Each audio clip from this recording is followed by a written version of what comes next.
Someone's talking about a YORIK midscope. My personal opinion on YORIK is that he's a great character and he doesn't need much. What he needs is bug fixes and tuning in regards to his minions. And the sucky part about that is his minions are coded and scripted in such a way that like we can't really do those bug fixes. That is like the eternal issue with YORIK, is that YORIK has a bunch of stuff that can't be adjusted, like physically cannot be adjusted, because of how minions work in League of Legends. I would personally, though, argue, though, that YORIK's a very cool and fun character that makes a lot of sense to me. So whenever I look at YORIK, I generally don't feel he's in the camp of like needing a major rework versus in the camp of needing, you know, constant bug fixes and feel adjustments that are like somewhat impossible to do at times because of how his minions are scripted, unfortunately. That's my opinion on YORIK. Another opinion I have on YORIK, because the next thing people are going to talk about is his lethality build. We have seen a lot of bruisers move towards lethality over the last couple years. My hot take is that that's not because of a deficiency in their kits. It is because of a deficiency in the bruiser item system. I personally think that the bruiser item system is not serving their patterns well enough right now, which is causing a lot of bruisers to feel like they have to build lethality to be effective. And to me, the issue there is not actually lethality. It's that the bruiser items are not providing them the combination of tankiness, cooldown reduction, and healing and defense that would allow them to function with those items. That is my personal take on it. As an example, like recently, Bruisers used to be able to build Black Cleaver first. Now it's not a first rush item, and I think that's a pretty big deal in regards to like how you transition into outside of lane fighting and interact with people. Cyrilda's used to be a bruiser item. There's no longer a pen item like that for the bruiser system. That's hard for them. The closest they have is Black Cleaver, but again, Black Cleaver isn't like as much of a one-stop shop item as it used to be. Trinity Force isn't what it used to be. Death Stance and Mob Malmortius, the magic resistant armor items for that class, are both like somewhat weak. And so yeah, it's just a thing where it's like, I just don't know if I personally look at the bruiser item system and say these items are tuned in a way that allows an average bruiser to succeed, such that instead we have to like look at their kits and find ways to fix their kits to make them work. And it's like, to me, it's like, well, YORIK has had many years where he's worked as a bruiser. Kled has had many years where he's worked as a bruiser. Aatrox, Kayn, they've had all these years where they've worked as a bruiser. And I don't know if the issue is, oh, their kits need to change, versus like something feels off about that system to me. And that system is very hard, because one of the problems with the bruiser item system is whenever it's good at most anything, players tend to be frustrated and we tend to nerf that thing it's good at. So we've had versions of the item system where you could build Death Stance and Maw. We've had versions of the item system where you could split push with Hullbreaker. We've had versions of the item system where they healed a lot. We've had versions of the item system where they were significantly more unkillable when building things like Sterix.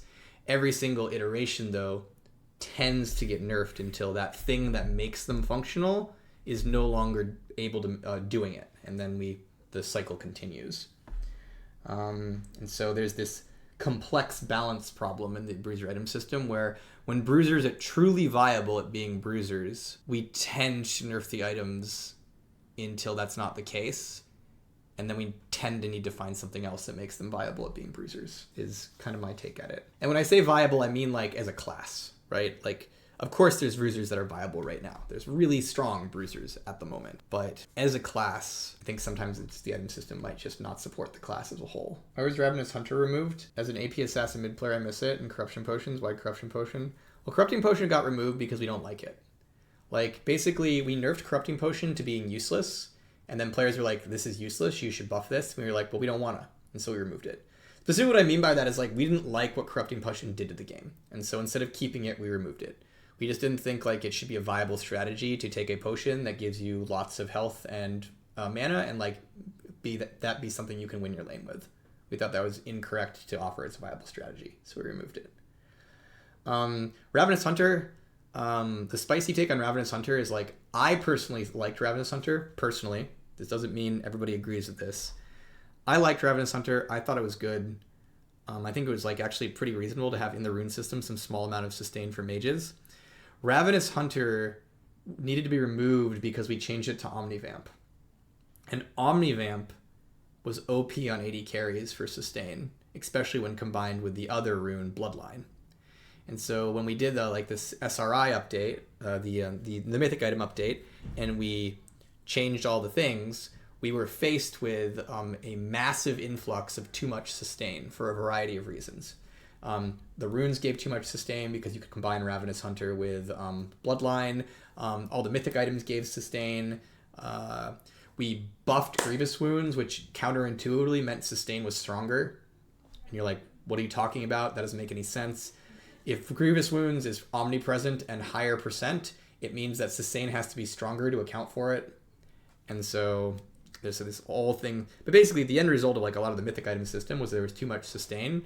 And one of the things we did with Ravenous Hunter is we made it Omnivamp. And that made it broken because you could get it on auto attacks and not just spells. So personal take is I liked Ravenous Hunter, and I personally think it was good when it was your spells heal you. But it did need to be removed when we changed it to Omnivamp, because Omnivamp was just too much sustain in the system. So yeah, but I don't know. I always thought actually like Ravenous Hunter, it was required on mages, so it was kind of a thing where it's if you were a mage and Ravenous Hunter was in the game, you kind of had to take it, which is a little rough. That might have been bad, but I do think that like giving some mages like some small degree of vamp and versatility through the rune system actually made sense, given that there's like not really any vamp options in the item system. Like I think that kind of thing, as an example, probably makes Gwen and Kayle and stuff easier to balance. It probably makes like a lot of the mid lane assassins easier to balance. So yeah, I'm generally was a fan of the very old Ravenous Hunter. Pro meta is boring. When are you gonna nerf Corki Trist? So personally, I agree with you that Corki Trist being meta is probably pretty rough. I don't think the game looks like it's in a great spot when those AD carries that are very safe are the ones you should be playing in mid lane. I think it's more okay if it's something like even like a Lucian or something, but Corki Tristana, like they just kind of sit there, farm, and they can also all in you. They kind of like get to be safe and aggressive. Very similar to Azir, actually, in a lot of cases.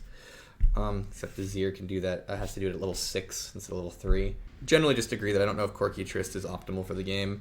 That said, it's difficult because there's also this thing going on where why are people playing Corki Trist? One of the reasons is probably because they're very strong. Another possible reason is because AP junglers are really strong, which is probably a good thing. It's probably good that AP characters can finally jungle. And so another thing, the reason they're getting played is because you need a physical damage mid laner if you're running an AP jungler. Although then that brings up questions to me of like, where are all the physical damage mid laners that aren't Corki Trist? Like, where are all the physical damage assassins? Where's YOSUwU? I know Jace and Yone get played to some degree. And like one very real thing as an example is the physical damage assassins probably can't compete. Although it is pro play, and they've probably never been able to compete ever since like Season 2 Zed. So maybe not a solution, but it's kind of a thing where it's like, Corki Trist very well could be OP. They might just need nerfs. But in a meta where you need to run a physical damage mid laner to account for your magic damage jungle, if there's only 2 physical damage mid laners you can run, that's going to look like those characters are completely broken compared to if you could run like 6 of them, as an example. Anyways, generally though, personally, kind of agree that Corki Trist is a little messed up.